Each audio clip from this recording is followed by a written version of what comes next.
All right, you know what I'm going to talk about. I'm going to talk I about know. the game of the century, folks, Pokemon Go. Now, it's really for an iPhone or an Android phone, and it is only for the US, Australia, and New Zealand. I'm sorry if you're living in some other country, although I understand, thank you, iMore, that you can put APKs on if you're an Android user and you're in another country, and it will work.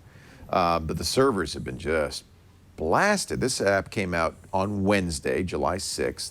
And it is, I can't, this is bigger than Flappy Bird, it feels like. I agree. I can't think of another app that has been so popular in a long, long time. Pokemon Go. Now, this comes from the company called Niantic. They created, so the founders of Niantic, and this is the interface, I'll show you a little bit. We're going to give you a little primer how to play this game. The founders of Niantic actually came to Niantic from a company called Keyhole. Keyhole was a satellite mapping company. They did the satellite imagery. Google bought them, and that's the satellite imagery in Google Maps. And Google Earth. And Google Earth. And the Keyhole folks, I think, must have said to Google, that's all nice, but we have this idea. We want to make some apps based on this data. So first they did Field Trip, which I don't think was available on iOS, but it was kind of an interesting app. As you'd walk through a town, it would tell you when you walk by a point of interest. It would actually speak to you. Oh, on the left, that building was used for The Godfather 3. That's where the big shootout happened. And it was kind of fun. You would go, but it was also extremely annoying. And it didn't, I think it's still around, but it didn't really take off.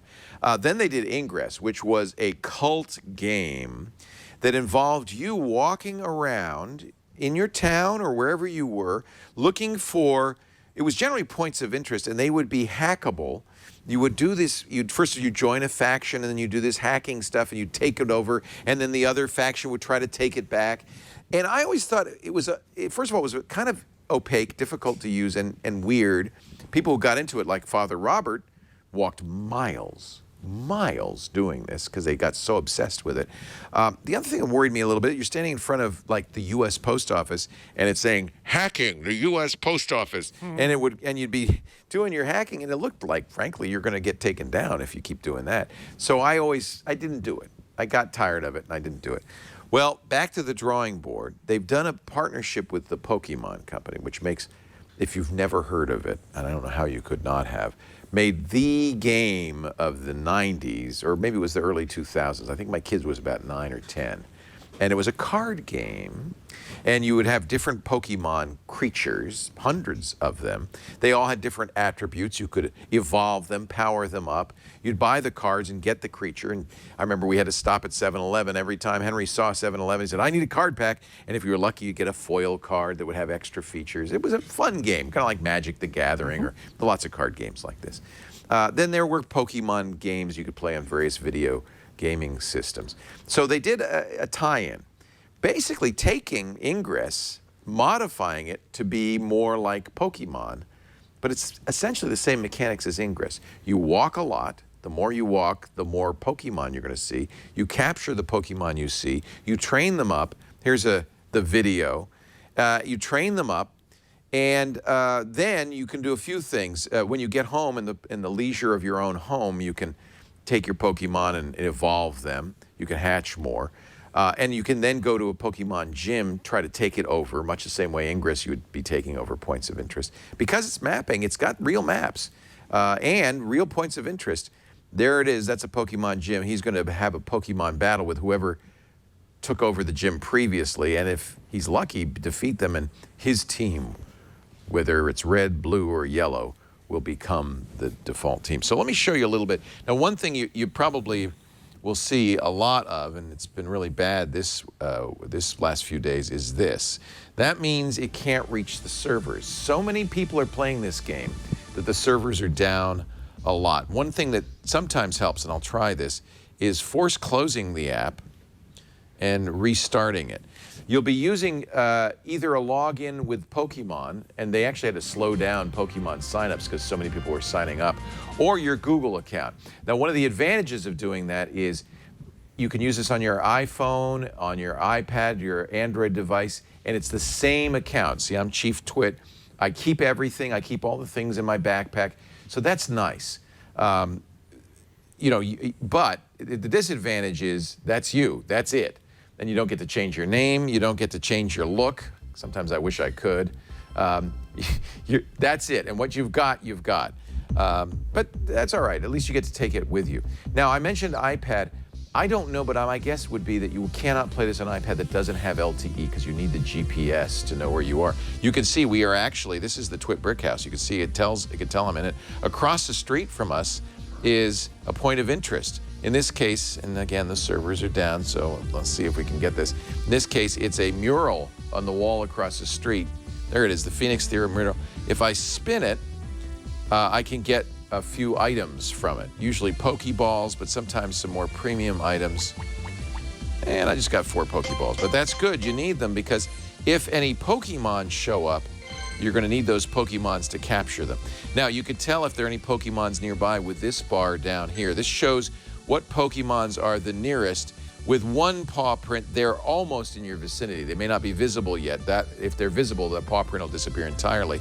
3 means they're as far away as they can be, but still be on your radar.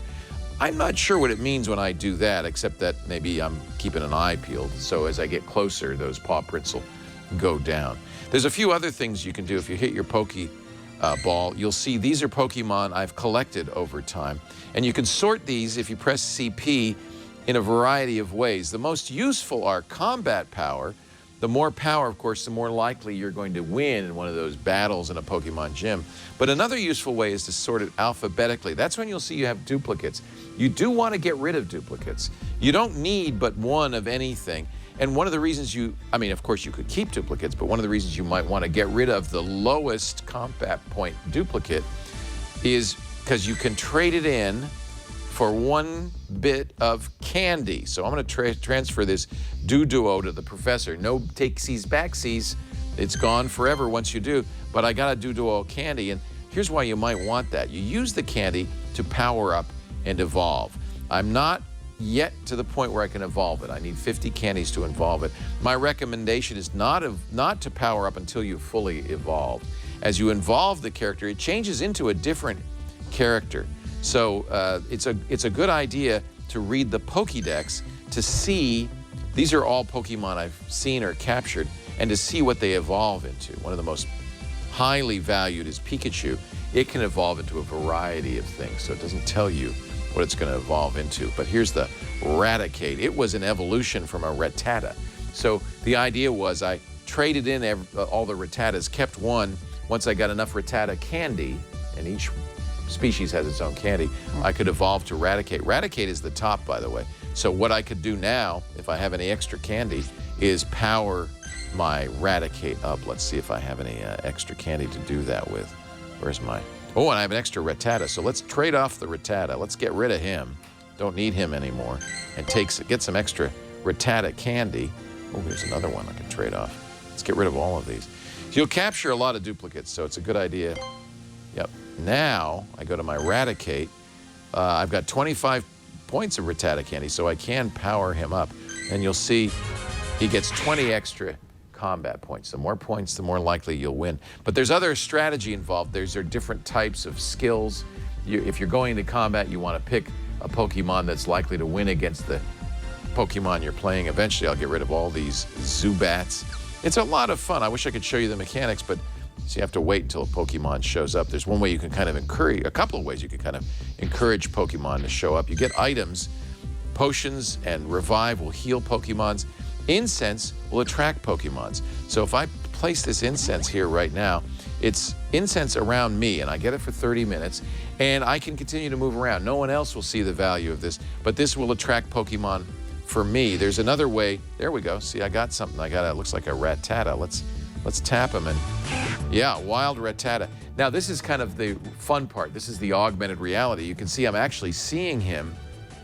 The camera is turned on the iPad, and I'm seeing him kind of as if he were really here. It's, as Robert Scoble has pointed out in our last show, not exactly augmented reality, because I can move around and the Rattata goes with me. He's not actually in the space. Now let's try to capture him. Notice as I hold the Pokeball, that target narrows. Now, it's my understanding that he got closer and he bit me. We're not detecting. See, this is a problem with 10. You also have a problem with. You can play this out of AR mode, by the way. It's just not as much fun. I'm gonna throw it. Boink. That was an easy one because it was really close by. Sometimes they escape, but I think I've caught him Ghostbusters style in my Pokeball. Oh, he escaped! No. Oh, that rat-tata. Oh, he not only escaped, he went away. I lost the chance to capture. That's enough on that. When you get to level 5, you're not there yet. You'll have to choose a faction. Red, blue, or green, or yellow, I mean. And I am, just a hint, Team Valor, which is red. You want to go the same color as your friends. That way you can gang up and take over gyms.